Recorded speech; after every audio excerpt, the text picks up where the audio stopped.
Whispers in the Woods. At the tender age of 12, I embarked on a thrilling camping escapade with my dear family, and it was an odyssey that catapulted me into the enigmatic world of nocturnal solitude. Nestled deep within the bosom of the wilderness, we sought refuge in a quaint cabin, a rustic haven exuding an aura of unpretentious charm, complete with a crackling fireplace that emitted an enthralling symphony of warmth. The ambience was nothing short of enchanting, a siren's call to adventure. As the moon's pallid luminescence filtered through the labyrinthine canopy of trees, I found myself inextricably torn between the sheer exhilaration of the unknown and the palpable trepidation that accompanies a first ever nocturnal sojourn far from the familiar embrace of home. The dichotomy of emotions enveloped me, entwining excitement with an undercurrent of apprehension, igniting the flames of anticipation within. In the recesses of the night, under the cloak of inky darkness that draped the forest in obscurity, a profound silence reigned,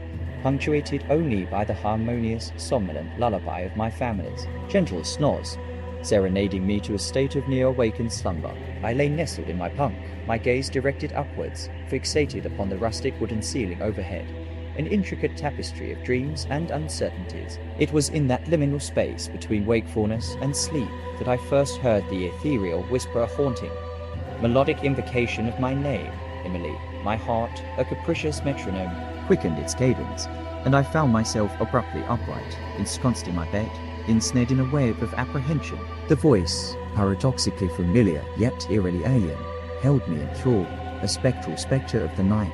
It emanated from beyond the confines of the cabin, an ethereal siren beckoning me into the enigmatic embrace of the forest, summoning courage that had hitherto eluded me. I slid out of my bed, my feet bare and vulnerable, making their tentative acquaintance with the cold, unforgiving floorboards beneath. The haunting whisper persisted, a tantalizing spectre always just beyond my grasp. I inched toward the window, where the wan moonlight offered a spectral glimpse into the world. Outside, a world shrouded in enigma, the arboreal sentinels stood sentinel, their silhouettes swaying in the gentle night's embrace, casting spectral shadows that pirouetted to an arcane rhythm. My eyes, straining for purchase in the spectral gloaming, yearned for insight, for a clue to the enigma that held me in thrall. There was naught but the impenetrable shroud of obscurity, and no indication of the source of that beguiling whisper. Drawing a deep, trembling breath, I resolved to investigate this eldritch call. My family lay ensconced in a deep slumber, and I dared not disturb their serenity with tales of spectral voices. The door of the cabin creaked open, and I was greeted by the chill of the night air, an unsettling embrace. The whisper, now more distinct, wove a tantalizing tapestry, always just beyond my grasp. It lured me further into the inky embrace of the woods. The moonlight, my spectral guide, cast an eerie luminescence upon my path, illuminating a clandestine journey into the unknown. I hesitated, gripped by a tempestuous tempest of emotions, fear and curiosity waging war within me. Who dared summon me into the heart of the forest at this unholy hour? Against the dictates of rationality, I pressed onward, each step a declaration of my unbridled curiosity. The voice remained ever elusive, a spectral wisp tantalizingly close yet infinitely distant. As I ventured further into the woods, the moon's once potent glow grew faint, and the trees, like ancient sentinels, converged upon my path, their gnarled branches extending toward me like bony fingers. The whisper, now an omnipresent cloak, enveloped me, its origin shrouded in eternal mystery. Panic clawed at the edges of my psyche, and I yearned for the familiarity and safety of the cabin. In an instant, as if responding to my silent entreaty, the whisper ceased, leaving me in a cavernous silence, a silence fraught with eerie foreboding. I stood motionless, my heart echoing within the hollow chamber of my chest, straining for any discernible sound. But there was not, only the oppressive, encroaching darkness of the woods. In that crystalline moment of clarity, I comprehended the profound depths of the forest's secrets and enigmas beyond my ken.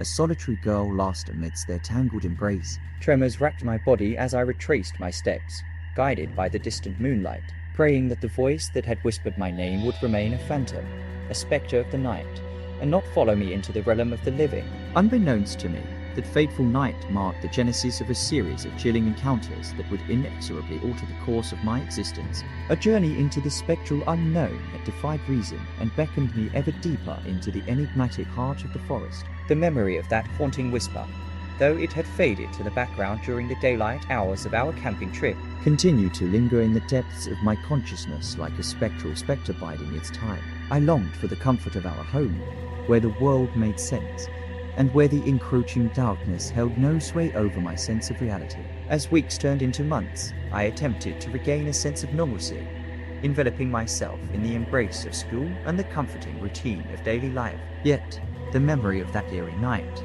the inexplicable whisper in the forest, continued to haunt my thoughts, manifesting in my dreams as an ethereal presence, beckoning me back to the enigmatic woods. One fateful evening, as I sat alone in my room, the gentle cadence of rainfall tapping at my window pane, a peculiar sensation washed over me. It was as if the room itself had become a vessel, a conduit for something otherworldly. The air grew heavy, pregnant with anticipation, and a hush enveloped the room. And then, as if summoned by some arcane force, the whisper returned in an unmistakable echo of that night in the forest. Emily. My heart leapt into my throat, and I turned, trembling, toward the source of the voice. There, by the dimly lit corner of the room, stood a shadowy figure, a spectral apparition that defied reason. It was vaguely humanoid, a silhouette draped in darkness, its features obscured by an eerie luminescence that emanated from within. The whisper persisted, its words weaving a hypnotic tapestry around my consciousness. It spoke of secrets buried in the heart of the forest, enigmas that begged to be unraveled. It beckoned me, as it had that fateful night, to venture into the unknown, to seek answers to questions I had never dared to ask. Fear and curiosity waged war within me once more, but this time, the pull of the unknown was too potent to resist. With trembling resolve, I heeded the spectral summons, stepping closer to the shadowy figure. Its form wavered like smoke, and a palpable chill settled over the room as I crossed the threshold of my own apprehension.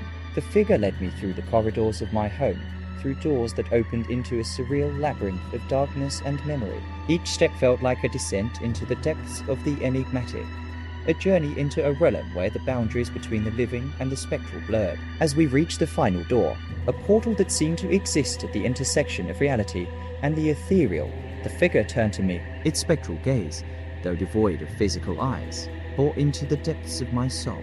With a final, haunting whisper, it imparted a cryptic message. The forest awaits, Emily. The door swung open, revealing a swirling vortex of shadows that seemed to let a place beyond the realm of human comprehension. Fear and fascination entwined within me, and I knew that I had embarked on a journey that would forever alter the course of my existence. The enigma of the forest, the haunting voice of the night, had returned to claim me once more. As I crossed the threshold into the unknown, I could not help but wonder if the secrets that awaited me in the depths of those woods would finally provide answers or lead me further into the enigmatic heart of the forest, where mysteries and whispers intertwined in an eternal dance. The haunting on the desolate road. I embarked on my journey back home after a late night at work, my fate entwined with a curious twist, luring me onto an obscure and desolate path. At first, this deviation appeared inconsequential, a mere detour in life's grand journey. Yet, as the minutes dissolved into the inky blackness of that winding road, an unsettling dread began to seep into the recesses of my consciousness. The road itself was an enigmatic riddle, a narrow, serpentine artery devoid of benevolent streetlights to pierce through its abyssal depths. The looming trees on either side conspired, their skeletal branches extending toward me like spectral fingers yearning to ensnare. My vehicle's valiant headlights, valiant but feeble, sliced through the thick shroud of obscurity, revealing only a fraction of my impending path, leaving the rest concealed within the enigmatic shadows. Desperation clung to my soul as I reached for my phone, seeking refuge in the digital embrace of GPS to guide me back to the familiar main road. Yet, cruelly, life's capriciousness unveiled itself. There was no signal. Panic's gnarled talons sank into my psyche as I grappled with the stark realization of my isolation. I pressed on, driving forward, a rapid and rhythmic pounding echoing within my chest, my soul yearning for escape from this haunting thoroughfare. Minutes stretched into eons, time itself a deceitful illusion, and the sense of foreboding continued its inexorable crescendo. The road's seemingly endless path bred a harrowing despair, and an insidious intuition took root.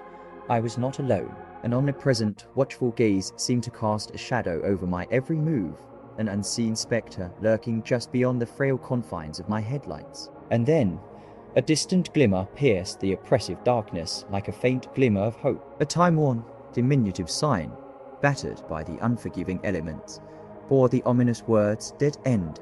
Euphoria surged through my veins, and I unleashed the full might of my accelerator, eager to break free from the clutches of this macabre thoroughfare. Finally, the journey's end beckoned, and I parked my vehicle by the roadside. I sat there, trembling, striving to calm my frayed nerves. The revelation that I had emerged from that nightmarish realm was a welcome balm. Yet, as I stepped out of the car, beginning the walk back to the familiar main road, an unsettling disquiet resurfaced. The silence enveloped me, deafening in its intensity, punctuated only by the eerie rustling of leaves stirred by the whispering wind. The hairs on the nape of my neck bristled in protest as my footsteps echoed relentlessly on the deserted avenue. Then, it came a sound, initially faint but unmistakable. The metronomic cadence of footsteps, an insistent rhythm, drew ever nearer. Fear tightened its grip on my chest, and I quickened my pace, each footfall echoing ominously on the abandoned byway.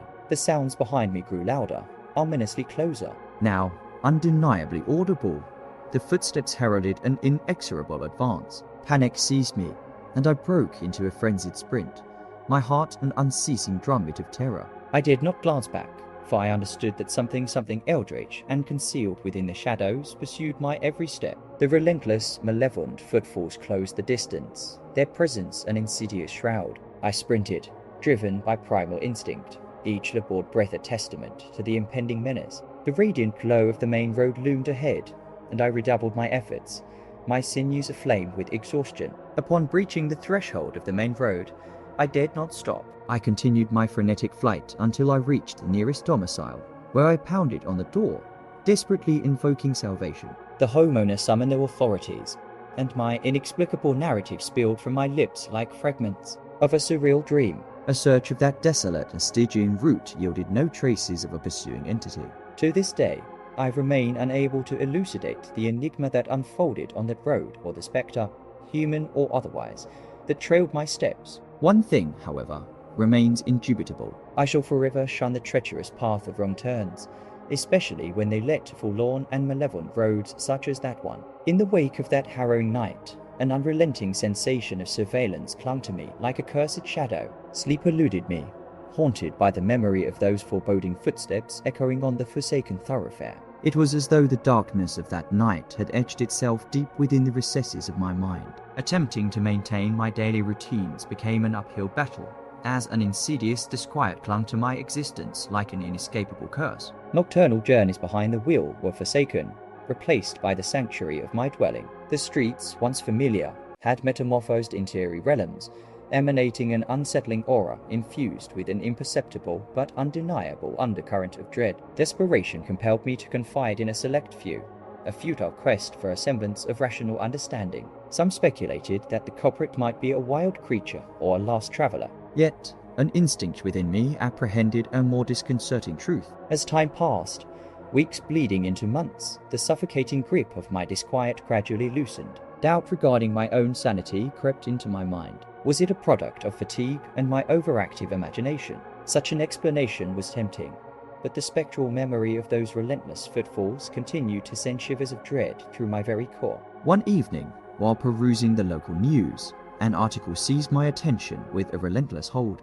It revolved around the same inky abyss of that desolate thoroughfare where I had endured my nightmarish ordeal. According to the report, a series of enigmatic events had plagued the area in recent months. Accounts of eerie nocturnal whispers had multiplied, accompanied by reports of elusive phantasmal entities flitting among the ancient spectral trees. Some, like me, had encountered those phantom footsteps, yet when they turned to confront their pursuers, only emptiness met their gaze. The authorities remained baffled, bereft of substantive explanations. The community divided, wavering between the belief in a cursed road and the dismissal of such notions as remnants of superstition. But for those ensnared by the inexplicable, the fear of the unknown took root within their hearts. Reading that article sent a chill akin to an arctic gale down my spine. It compelled me to ponder whether my own enigmatic encounter on that cursed road was but a single piece of a more sinister puzzle. One thing remained undeniable: the fear of the enigmatic that had ensnared me on that harrowing night would forever be etched into my being,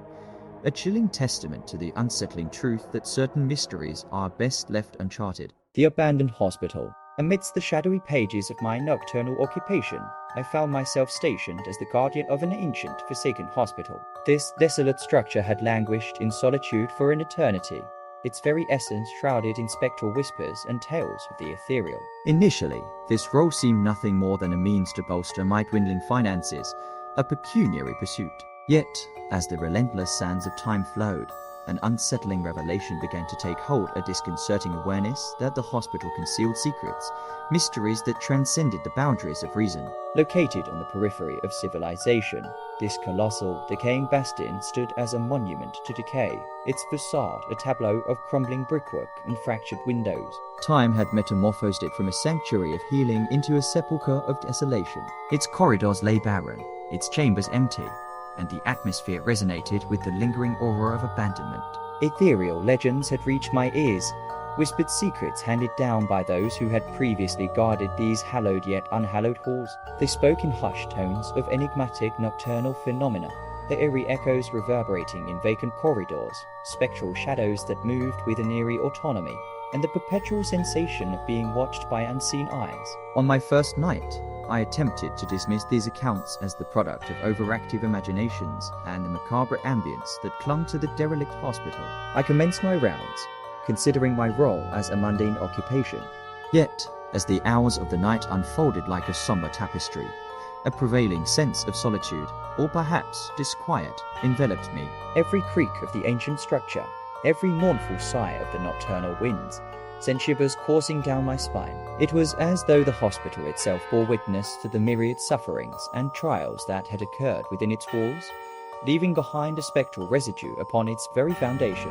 A prolonged walk down a dimly lit corridor led to an auditory revelation, a distant, melancholic lament, a haunting wail echoing from the depths of the abyss. It was a sound that, upon hearing, left one's very marrow encased in ice. A tone that found its residence in the sinister realm of the otherworldly. I stood transfixed, my senses strained to their utmost, yearning to comprehend this mournful dirge. It resurfaced, closer this time, a haunting ululation seemingly emanating from the interstices of reality. My heart quickened, and cold perspiration bathed my brow. Summoning the remnants of my waning courage, I pursued this auditory enigma, my flashlight serving as Excalibur against the encroaching darkness. It led me to a slightly ajar door at the end of the corridor, an anomalous threshold among the locked doors. Through this portal seeped an ethereal, flickering light, resembling an elusive will-o'-the-wisp. With trepidation, I pushed the door open gently, my heart a drumbeat echoing the rhythm of a tribal ritual. The room that materialized before me was an ancient tableau, adorned with decrepit hospital beds, their linen stained and defiled, some overturned and deteriorated. The walls bore remnants of once vibrant wallpaper, and the air, heavy and oppressive, carried the scent of decay. In the heart of this tableau, bathed in the wavering glow of a flickering bulb, I beheld her a spectral apparition, a child no older than a decade, resting on one of the time-worn beds. She wore a tattered hospital gown, her long, raven black hair cascading like a pall over her face. My voice, trembling, called out to her, but it seemed to reverberate in the oppressive silence, unheard or unheeded. She remained motionless, swaying in a mournful rhythm, her utterances an eerie, wraith-like lament. I inched closer, the beam of my torch revealing her pallid, emaciated countenance. Her eyes, two voids devoid of life, stared into an abyss, an endless void of recognition.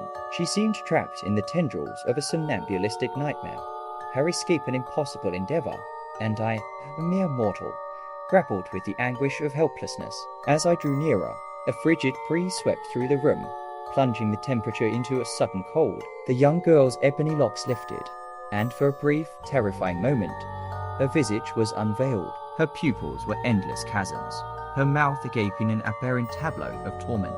A scream devoid of sanity. Terror and trepidation overwhelmed me, compelling me to retreat, my heart pounding with dread. In that instant, I realized the futility of my presence within that arcane chamber, the understanding that I was ill-equipped to confront the malevolent spectre that had seized the essence of the abandoned hospital. I fled, relinquishing my post forevermore, the memories of that fateful night haunting my subconscious for years to come. It stood as a haunting reminder of the terror that lurks within the unfathomable abyss, a chilling testament to the wisdom of leaving certain mysteries undisturbed, certain domains to the dominion of phantoms and shadows, to the relics of time immemorial.